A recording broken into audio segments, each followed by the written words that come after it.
Believe in yourself. There's nothing wrong with having confidence. There's nothing wrong with being delusional.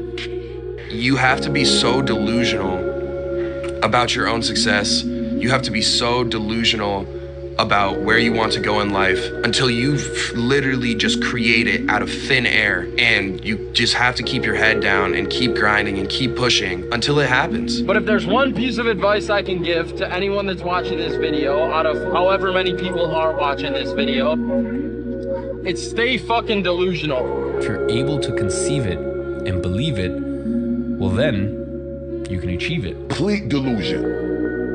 You gotta believe the delusion. Sometimes you have to create a delusion, right? A delusion that is so far out there that people will think you're crazy. Because it's only delusional until it works. It's possible to be great. It's possible to make more money. It's possible to be more